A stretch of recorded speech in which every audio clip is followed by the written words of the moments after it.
Welcome to Reddit Talk, something I haven't done in a while that I do once in a blue moon on my channel that I should get into more often, as I'm very passionate about the wrestling world. And it doesn't matter on the promotion, though predominantly it tends to be more WWE. But if you ever wanted me to cover something on AEW or something else, that would be fine. It's not like it's taboo to do that. So let's just get into it. I'm not going to have a link down below for all of these here. I just pick a couple of, whatever you call these, forums on Reddit posts. I just read them and then share my useless, convoluted thoughts on it. Wrestling friends, anyone else struggle to find other people as interested in the wrestling scene as yourself? I wish I could throw a WrestleMania party because I consider this to be my Super Bowl, but don't have anyone who cares enough. LMAO. Laughing out loud. Here's what I got to say to that. I have a hard time making friends, period. Never mind wrestling friends. That shit maybe exists in a parallel universe. Definitely not in the world that I'm currently in. I'm a middle-aged man. I've been out of school for like a quarter of a century. You know what I mean? I've been working from home and on YouTube for the past 5 years. I've been on disability for like over 2 decades. Where exactly am I going to find friends, let alone people that are wrestling friends and that are somewhat-ish my age, preferably, like at least 30 plus? Right, exactly. Not happening. Hence why I made the channel. So yeah, can you relate? Comment down below because it helps with the algorithm, which is the ulterior motive, and also because I legitimately do care. Something we can all agree on. Here we go. Tony Khan's got my hair. You could give me some eyebrows and a set of hair on my head. I don't want head from... Okay, let's just stop it right there. Some people like AEW. Some people like WWE. Some people like both. But nobody... but nobody likes Goldberg. Nobody likes Goldberg. Well, then, I feel like this is, and I'm going to go there because I'm allowed to go there. Talking about Goldberg, I almost said Goldenberger. Now we know what's on my mind. When you talk about Goldberg and you talk about Bret Hart, it's hard not to talk about Bret Hart when you talk about Goldberg, because Goldberg kicked Bret Hart's skull inside out and basically ended his career because he's unsafe, he's unhinged inside of the ring, and that is just a well-known fact. He's not one of the safest superstars to ever grace the ring. But as a person, I mean, I've never met the guy. I've met Bret Hart. I got to hang out with Bret Hart for about 20 minutes. I think it was around 1993, back when I went to see... I'm old. Well, mind you, I saw the very first WrestleMania live when it didn't even have a number. But this was around the time of like WrestleMania 8, back in that time frame. God, that was a long time ago, like a third of a century ago. And Bret Hart was an absolute pleasure to meet. He's unfortunately, for me, the only superstar I've ever met in person, actually shook his hand and sort of like did the chit-chat with. I mean, I do that on Twitter with some other superstars, but that's not the same as like in the flesh, right? And the fact that he never apologized as per Bret Hart, blah, blah, blah. There's like a vibe. It's kind of like the Ryback thing, except Ryback and I actually have real beef. It's useless stuff. But we actually did have like a small beef on Twitter. I don't even remember what it was about. That's how insignificant it is. And I'm very insignificant to him. He wouldn't remember me, but he blocked me because he's a coward. Anyhow, back to Goldberg. Goldberg, I get mild Ryback vibes. And it's not because he's bald, because hello... I just think he legitimately actually comes across as a prick. Like he just legitimately does. I'm sure he's a nice guy in real life, like if you met him. It's the same thing with Brock Lesnar. I mean, for the longest time, people were like, you don't want to approach that guy. He tells you he doesn't really like people. He's antisocial and all that stuff, which is why he prefers to receive, videos. I mean, of the PP rather than doing it. Anyways, Yeah, I can't say that I hate Gold, because that's a strong word. Hate Goldberg. He's definitely not at the top of my list, and that's just based on like that vibe I get. Sort of like Sasha Banks. I've heard nothing but not so good things about her. She's not exactly the Keanu Reeves or Bianca Belair or Rhea Ripley of the wrestling world in terms of how friendly she is with fans. And I get it. Some fans think they're so entitled and all this kind of shit. This is why my videos are a fucking hour long. They can't shut up. But when it comes to like Jeff Hardy, Matt Hardy, they're some of the nicest people, man. They get bombarded at airports and stuff, and they're so kind. They're just wonderful people. And Sasha Banks, you know what I mean, is not somebody I get a good vibe from. And same goes for Goldberg. Goldenberger. Moving on. Met the one and only Becky Lynch today, a.k.a. The Man. But you didn't do your homework, Jimmy. That's cool. I'm jealous. Because that's cool. Because you actually have I don't have a picture of me and Bret Hart. You think I had an iPhone or a Samsung Galaxy or just a smartphone in general with a built-in camera? Didn't have that shit in 93. And even if they had it, I wouldn't have had the money. That's it. You're getting to see. So this is really cool, and it kind of goes back to my thing I said about Bret Hart. I've only ever met one superstar, and I think part of that, too, is because I live in Canada. Would you not agree? I mean, I want to say 9.5 times out of 10 that there's something like this going on. It's in the good old US of A. I'm not saying it never happens in Canada, but when it happens in Canada, yeah, exactly. So that's really cool to be able to, share that moment and take the pictures. Like, that's the kind of shit that, see right there, that's the money shot. That's the kind of picture that you post on Instagram, that you put on your Facebook, that you put on your Twitter, that you share on social media, because I can't do that. I wish so badly I could have done that. And I got to talk about Bret Hart again. This was when they came out with the little cassette, WrestleMania 8, the theme music of all the superstars and the WrestleMania 8 theme music. And I have his autograph. He autographed inside the little cassette book. Yes, I'm old. Get over it. But again, there's no pictures. I can't show Bret Hart. I've talked to Bret Hart online briefly. He didn't get back, though. Ric Flair got back. Sergeant Slaughter multiple times, and some others. But sadly, it's just a memory, like in my head. I don't have this to look at. I could Photoshop my face in there, but unfortunately, I'm like 10 times bigger. Nobody would believe it.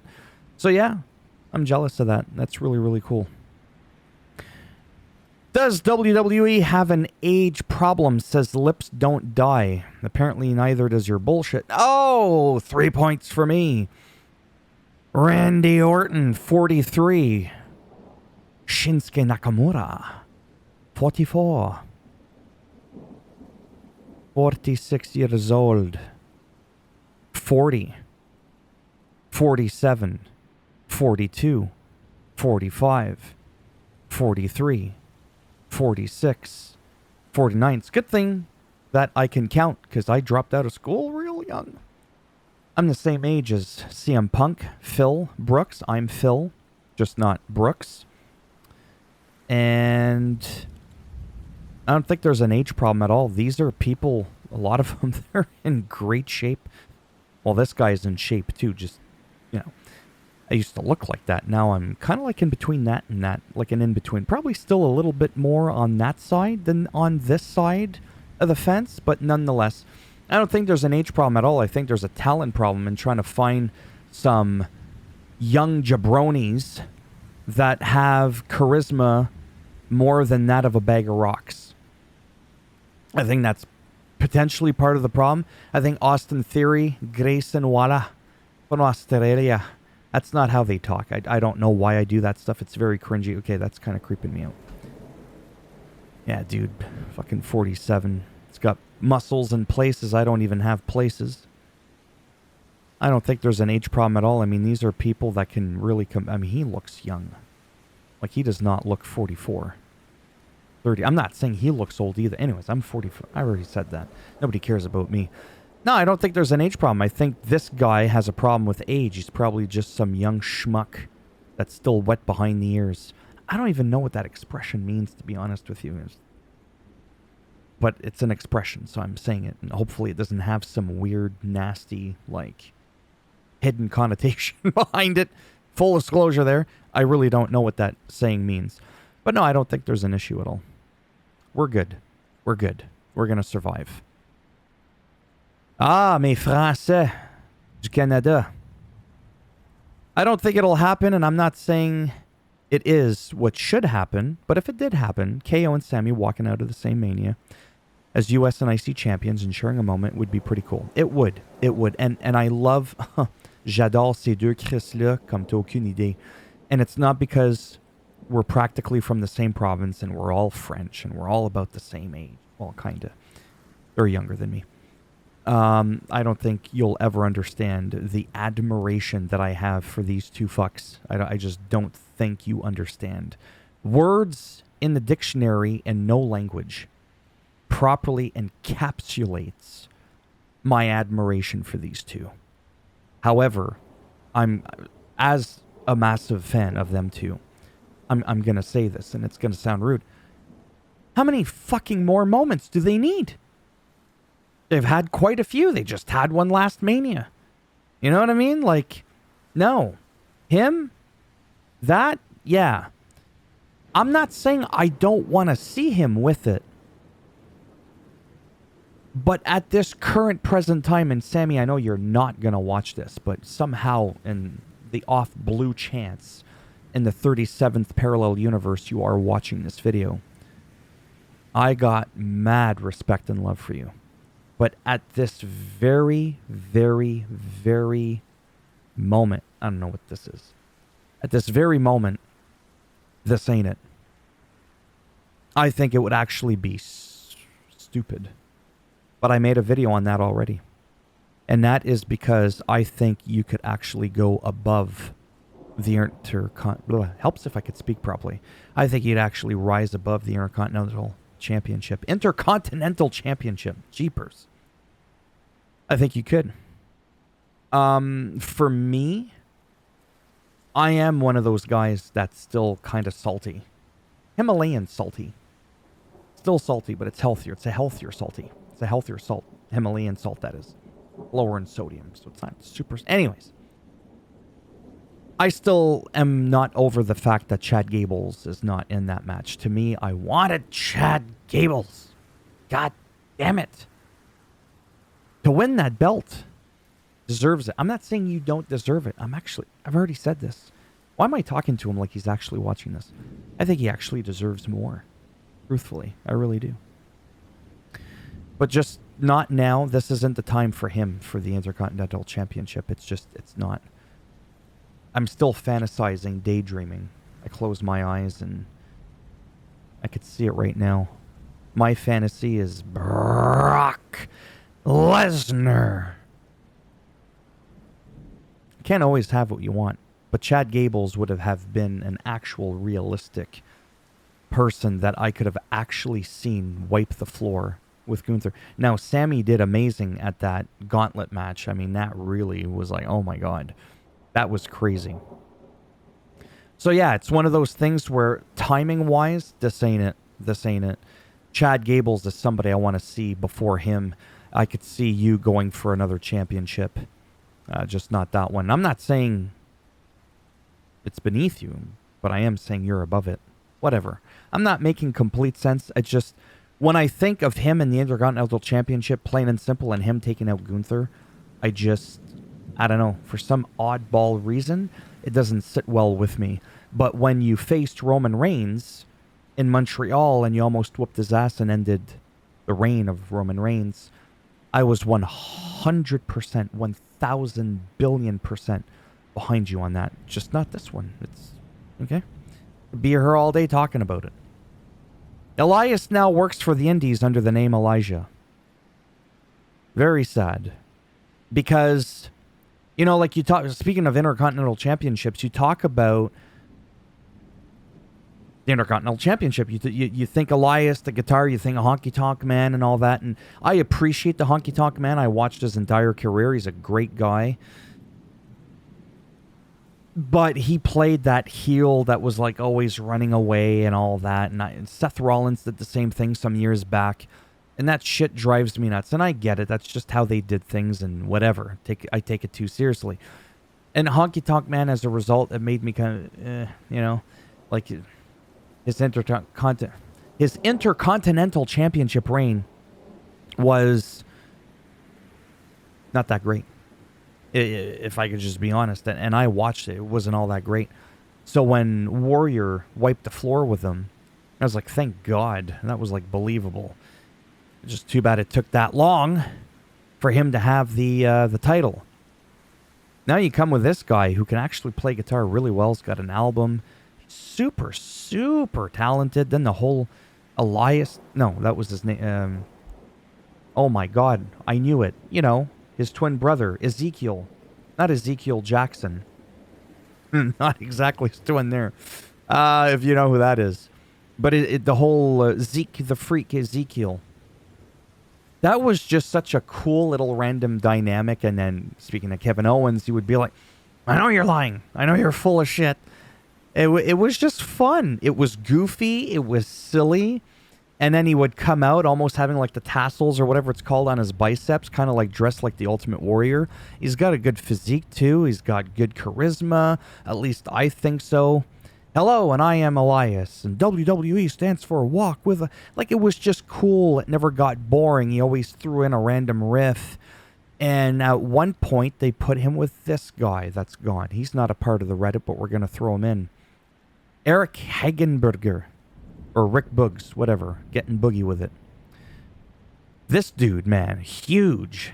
He's like Freddie Mercury on 6 different steroids. This dude, man, could play guitar, and he used to hang out with Shinsuke Nakamura, and I got something in my eye.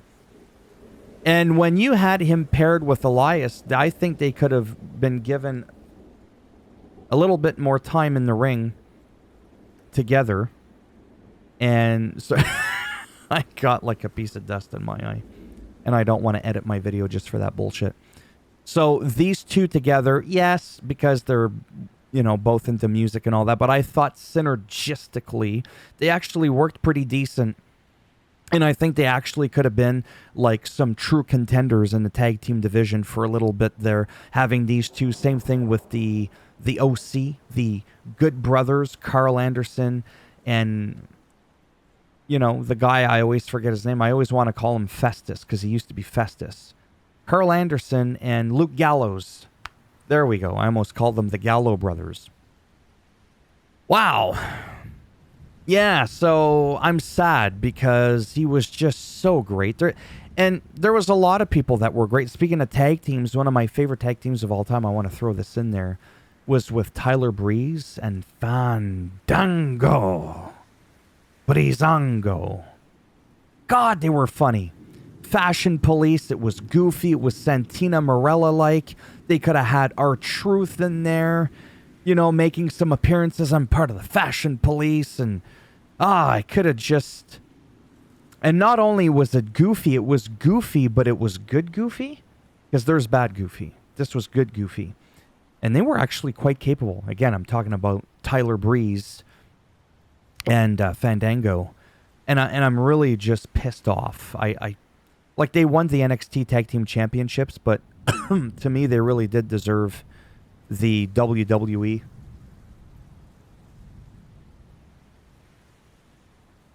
It'll save me. They really did deserve the tag team. So put in Luke Gallows, Carl Anderson, the OC, the original crew, the OG, whatever they stand for. Them, Breezango, Boogs and Boogie Elias. And you could have had like 3 solid extra tag teams in the tag team division, which I still think is lacking because I'm still not on board with this whole bullshit of like the Judgment Day having both titles. Like, get rid of that shit. Get rid of it. We did it with the World Heavyweight Championship and the Universal Champion. We don't have Roman Reigns with like 3 fucking belts now. I know I'm just ranting now and I'm going a little off script. I mean, none of this was scripted to begin with, but I just mean off of my original task at hand. But these are just my feelings. Doesn't mean it's the right call. Doesn't mean it's the right choice. It's what's best for business. It's not what I'm saying. I'm just sharing my thoughts that I had good memories of these guys, and nothing lasts forever. And unfortunately, yeah, keeping a lot of these guys around and for how long the shows are and for how most of them don't even make it on TV each week, you almost need like a Wednesday show. You really do.